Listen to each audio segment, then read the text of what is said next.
26 December 2025 আজকের দিনে কোন কোন রাশির বন্ধুদের ক্ষেত্রে share market, forex, crypto, meme coin, oil, gas, gold এবং সিলভার ও কমোডিটি মার্কেটে ভালো ফল পাবেন সেই সম্পর্কে আলোচনা। মেষ রাশির বন্ধুদের ক্ষেত্রে শেয়ার বাজার, ব্যাংকিং সেক্টর, নিফটির ক্ষেত্রে এবং প্রযুক্তিগত স্টকের ক্ষেত্রে ভালো হবে। দুপুরের পরে ক্রিপ্টো এবং ফরেক্সে ক্ষতি হতে পারে। বৃষ রাশির বন্ধুদের গোল্ড, অয়েল এবং কমোডিটিতে ভালো হবে।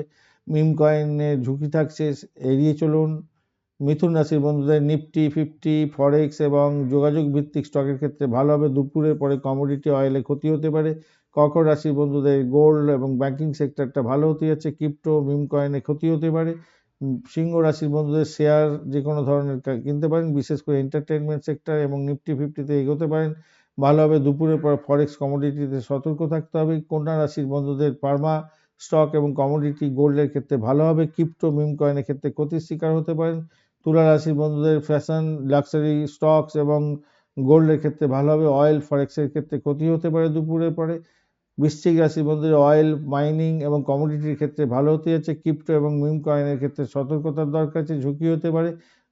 ধনু রাশির বন্ধুদের ফরেক্স, ইন্টারন্যাশনাল স্টক এবং ক্রিপ্টোর ক্ষেত্রে সকালবেলা পর্যন্ত ভালো সময় থাকছে, দুপুরবেলা পর্যন্ত বলবো। দুপুরের পরে কিন্তু ক্রিপ্টো এবং কমোডিটিতে ক্ষতি হতে পারে।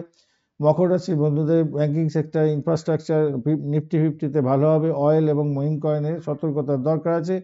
কুম্ভ রাশির বন্ধুদের টেকনোলজি, ক্রিপ্টো এবং ফরেক্সের ক্ষেত্রে সকাল থেকে দুপুর পর্যন্ত বিশেষভাবে শুভ, দুপুরের পরে ক্ষতি হতে পারে। মীন রাশির বন্ধুদের গোল্ড, ফরেন ইনভেস্টমেন্ট এবং ক্রিপ্টোকারেন্সির মধ্যে ভালো ফল পেতে যাচ্ছেন। শেয়ার এবং অয়েলের ক্ষেত্রে, অন্যান্য শেয়ার এবং অয়েলের ক্ষেত্রে আজকের দিনে সতর্কতার দরকার আছে। ধন্যবাদ বন্ধু, ভিডিওটি দেখার জন্য। লাইক, শেয়ার, কমেন্ট অবশ্যই করবেন, আর এই ধরনের ভিডিও পেতে অবশ্যই চ্যানেলটি সাবস্ক্রাইব করে রাখবেন। বন্ধু, সঙ্গে থাকুন, ভালো থাকুন।